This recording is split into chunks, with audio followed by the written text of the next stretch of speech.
Hello, welcome to English for everyone. My name is Ratanlal Sharma. आज मैं आपको हिंदी से अंग्रेजी में वाक्य कैसे बनाते हैं, आइए शुरू करते हैं।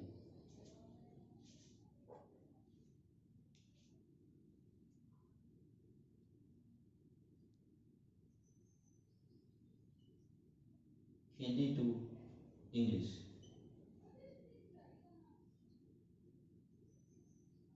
Hindi to English translation.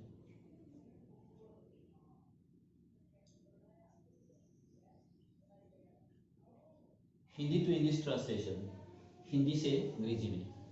तो आज का इसमें एक जो जब हम सेंटेंस बनाते हैं, किसी हिंदी के वाक्य को जब हम इंग्लिश में ट्रांसलेट करते हैं, तो एक छोटा सा नियम होता है, उसको आप ध्यान में रखिएगा। बाकी टेंसों पर डिपेंड करता है।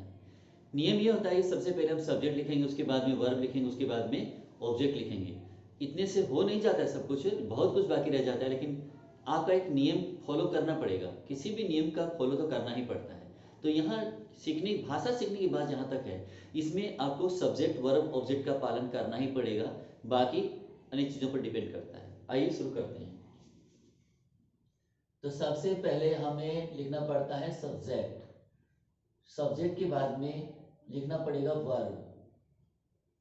वर्ब के बाद में लिखना पड़ता है ऑब्जेक्ट। ऑब्जेक्ट के बाद में आपको लिखना पड़ेगा यहाँ एडवर्ब। एडवर्ब यदि नहीं है, अन्य कुछ है, तो अदर वर्ड में आ जाएगा, अदर वर्ड। तो ये नियम है, इस पर हमें चलना पड़ता है। देखिए आज का पहला सेंटेंस। जैसे मान लीजिए अगर कह दें कि यदि हाँ तो जाओ, यदि हाँ तो जाओ, कैसे लिखते हैं? If yes then go.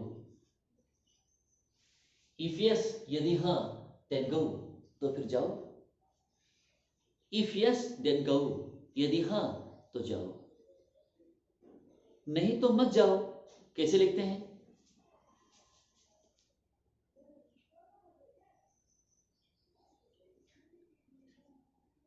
If no then don't go. If no then don't go, नहीं तो मत जाओ। क्यों?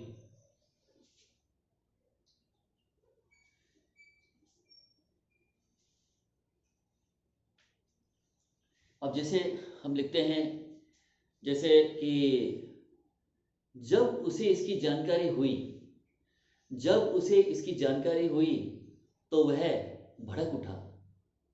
ऐसे भी हिंदी हमें कई बार सुनने को मिलती है, तो इसकी अंग्रेजी कैसे बनती है? मुख्य रूप से बात यह है। तो कैसे बनती है इसकी अंग्रेजी? जब उसे इसकी जानकारी हुई तो वह भड़क उठा, कैसे लिखेंगे इसको? आइए शुरू करते हैं। देखिए,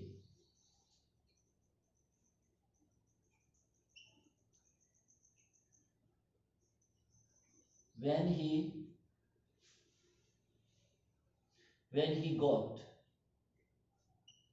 when he got,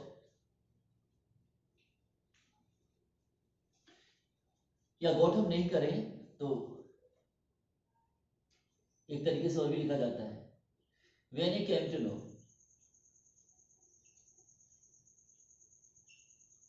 when he came to know of it, जब उसे इसकी जानकारी हुई। when he came to know of it, जब उसे इसकी जानकारी हुई, जब उसे इसके बारे में पता चला, तो he got angry, वह भड़क उठा। when he came to know of it, he got angry, जब उसे इसकी जानकारी हुई तो वह भड़क उठा। Next sentence.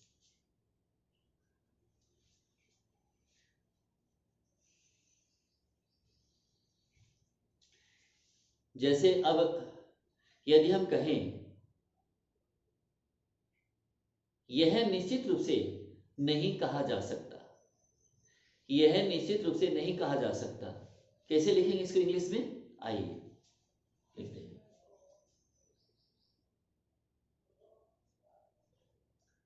This cannot be shared. This cannot be shared with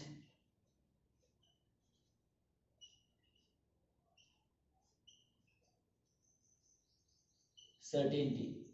निश्चितता के साथ ये नहीं कहा जा सकता। This cannot be shared with certainty. निश्चितता पूर्वक ये नहीं कहा जा सकता। तो with certainty निश्चितता पूर्वक, निश्चितता के साथ या निश्चित रूप से, ये इसकी हिंदी है। तो देखिए आगे,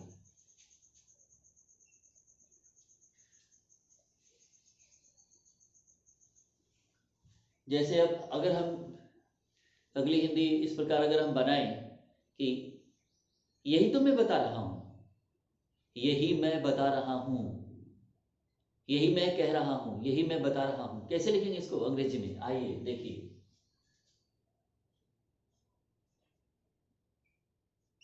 That's what I am telling you. यही तो मैं तुमको बता रहा हूं। That's what, यही तो, I am telling you, मैं आपको बता रहा हूं, मैं तुम्हें बता रहा हूं। Next sentence,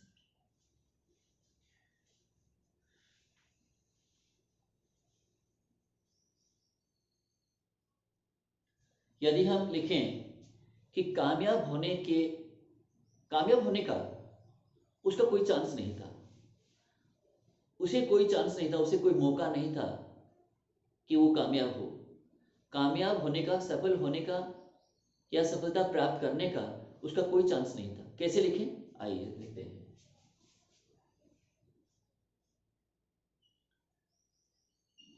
He had no chance.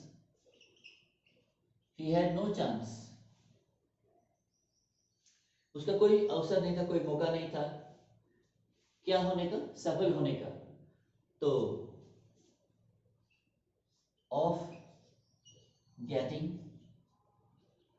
of getting success, सफल होने का यहां बीइंग भी लिख सकते हैं। He get no chance of getting success, सफलता पाने का उसका कोई मौका नहीं था। सफलता पाने का, कामयाब होने का उसका कोई मौका नहीं था। देखिए आगे हम कैसे लिखते हैं। अगला सेंटेंस देखिए,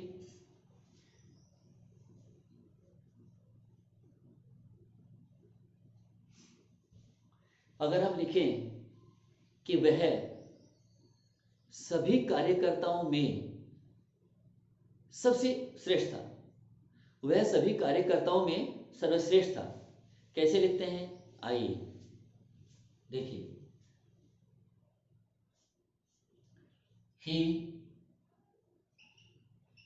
he was the best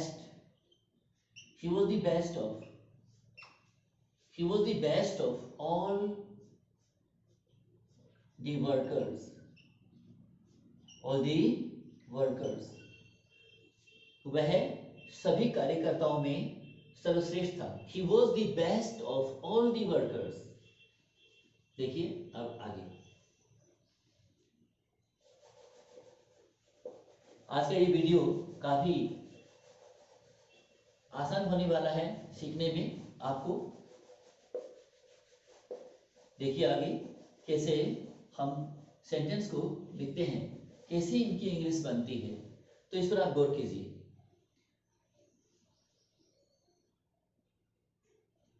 अगला सेंटेंस देखिए कि हम बाकी जो सेंटेंस है उनको कैसे लिख रहे हैं। अब जैसे मान लीजिए अगर हम कहें कि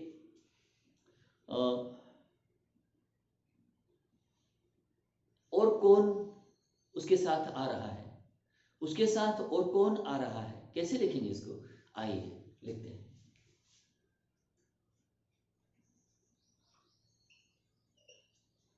Who else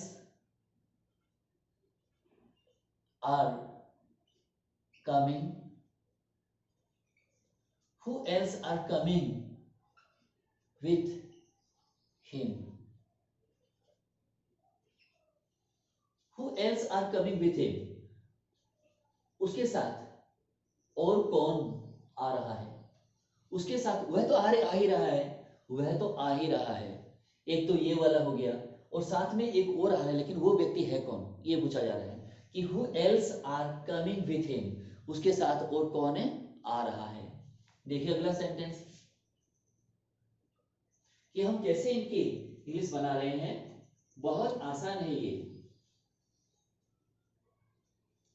अब जैसे मान लीजिए अगर हम कहें कि वह आपकी कुछ सहायता करना चाहता था, वह आपकी कुछ मदद करना चाहता था, कैसे लिखेंगे इसको, आइए देखिए। अगर हम लिखें इसकी अंग्रेजी देखिए कैसे बना रहे हैं, he wanted वह चाहता था, he wanted वह चाहता था, क्या करना चाहता था, to do वह करना चाहता था, क्या सहायता करना चाहता था ना, तो लिखिएगा यहाँ some helps, some helps, he wanted to do some helps, वह कुछ सहायता करना चाहता था, किसकी, to you आपकी, वह आपकी कुछ मदद करना चाहता था, वह आपकी कुछ सहायता करना चाहता था, he wanted to do some helps to you। Next sentence अगला देखिए,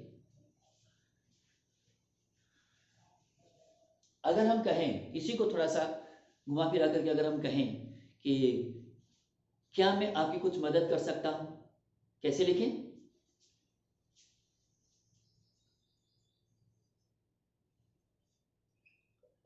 कैन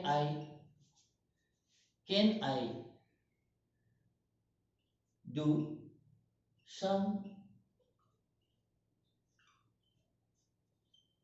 हेल्प्स टू यू, क्या मैं आपकी कुछ मदद कर सकता हूं, can I do some helps to you, क्या मैं आपकी कुछ मदद कर सकता हूं। नेक्स्ट सेंटेंस हियर,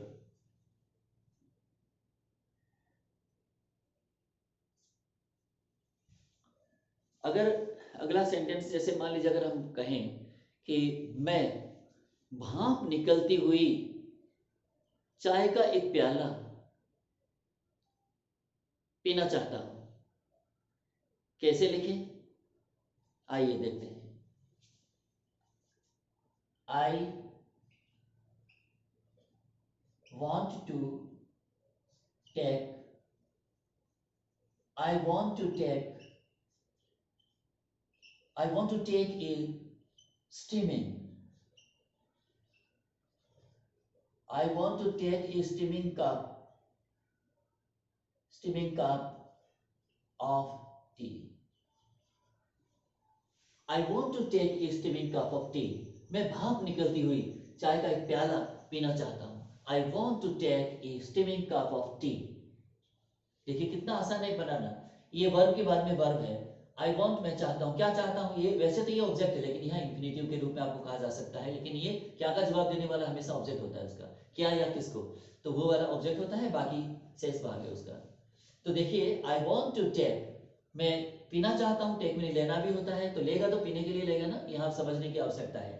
तो यहाँ आपको समझ पैदा करनी पड़ेगी कि टेक का मतलब होता है लेना, लेकिन यहाँ इसका अर्थ है पीना, तो खाने और पीने की चीज के लिए हम टेक का यूज कर सकते हैं, का भी यूज कर सकते हैं, और ड्रिंक का यूज हम कर सकते हैं केवल पीने वाली चीजों के लिए, खाने वाली चीज के लिए हम ड्रिंक का यूज नहीं कर सकते, क्योंकि ड्रिंक का नाम से ही शब्द से ही स्पष्ट है, वर्ब से ही स्पष्ट है कि पीना, तो पीने वाली चीज लिक्विड होती है, तरल होती है, उसी को पिया जाता है। Next sentence,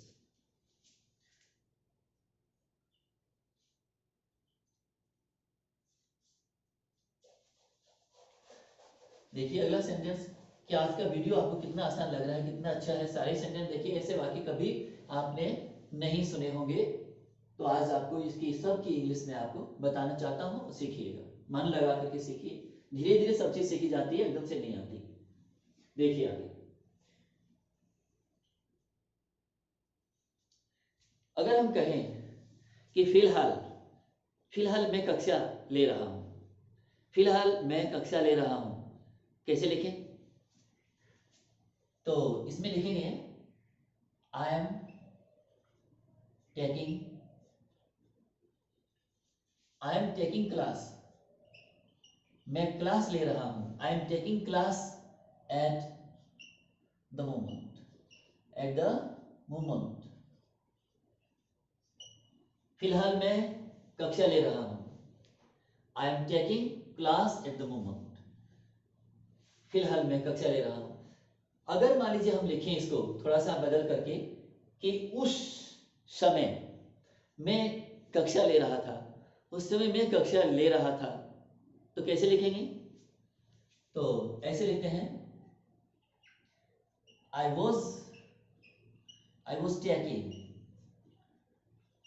was taking class at that moment,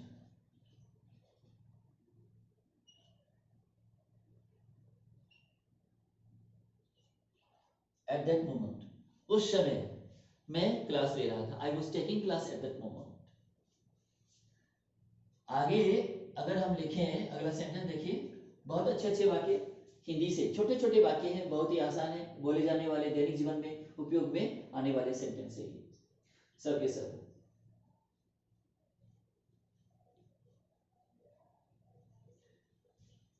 अगर हम लिखें सच कहूं तो, सच कहूं तो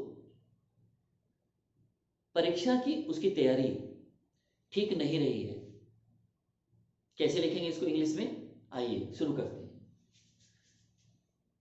सच कहूं तो इसे कैसे लिखेंगे? ट्रूली स्पीकिंग, ट्रूली स्पीकिंग, सच कहूं तो हिज प्रिपरेशन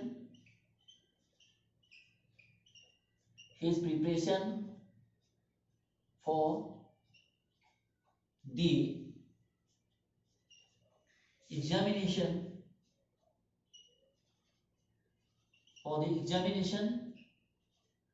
has not, ठीक नहीं रही है तो has not been good, ठीक नहीं रही है। देखिए कितना आसान था ये। ट्रूली स्पीकिंग, सच कहूं तो, सच बोलूं तो, सच कहूं तो हिज प्रिपरेशन, उसकी तैयारी, फॉर द एग्जामिनेशन, परीक्षा की, हैज नॉट बीन गुड, ठीक नहीं रही है, अच्छी नहीं रही है, बढ़िया नहीं रही है। तो truly speaking his preparation for the examination has not been good, परीक्षा की उसकी तैयारी ठीक नहीं रही है, ये हुआ सच कहूं तो। देखिए आगे कैसे लिखते हैं इनको, बहुत आसान सेंटेंस है, वैसे आप समझे तो बहुत ही आसान है, समझने वाले वाक्य, छोटे छोटे सेंटेंस पर नए हैं सारे वाक्य। ऐसा नहीं कि आपने कभी ऐसा वाक्य किसी को बोलते हुए सुना होगा, ऐसा नहीं है, सब चीज नहीं बता रहा हूं मैं आपको, सारी चीजें बिल्कुल नई है, नए वाक्य है सारे। अगर हम कहते हैं कि उसकी पूर्व पत्नी से 2 बच्चे हैं, उसके पूर्व पत्नी से 2 बच्चे हैं, यानी पहले वाली जो उसकी पत्नी है उसके 2 बच्चे हैं उसके पास, कैसे लिखते हैं इसको? आइए, ऐसे भी सेंटेंस हमने कई बार सुना है बोलते हुए लोगों को, तो क्यों नहीं आज हम आपको ये भी सिखा दें। he has 2 kids, उसके 2 बच्चे हैं। he has 2 kids, उसके 2 बच्चे हैं। by the former wife, he has 2 kids by the former wife,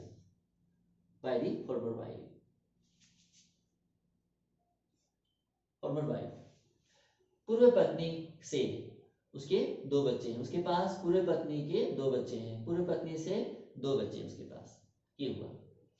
तो बहुत ही आसान सेंटेंस है, बहुत ही समझ में आने वाले हैं, ऐसा नहीं कि ये हार्ड है।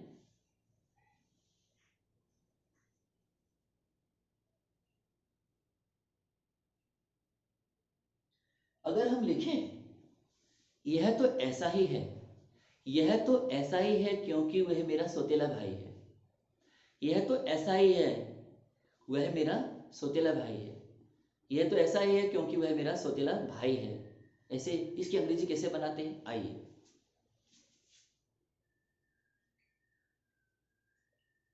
इट इज सो,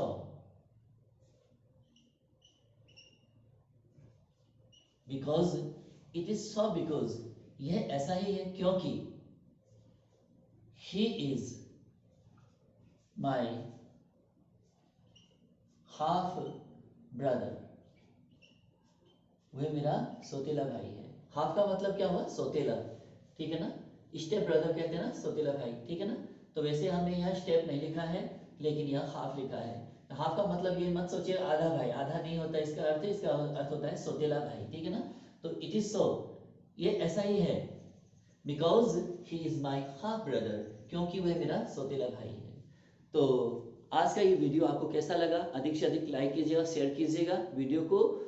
आपने अगर मान लीजिए इस चैनल को सब्सक्राइब नहीं किया है तो सब्सक्राइब कर लीजिएगा, अधिक से अधिक इस वीडियो को शेयर कीजिएगा और बार बार इस वीडियो को शुरू से लेकर लास्ट तक देखिएगा।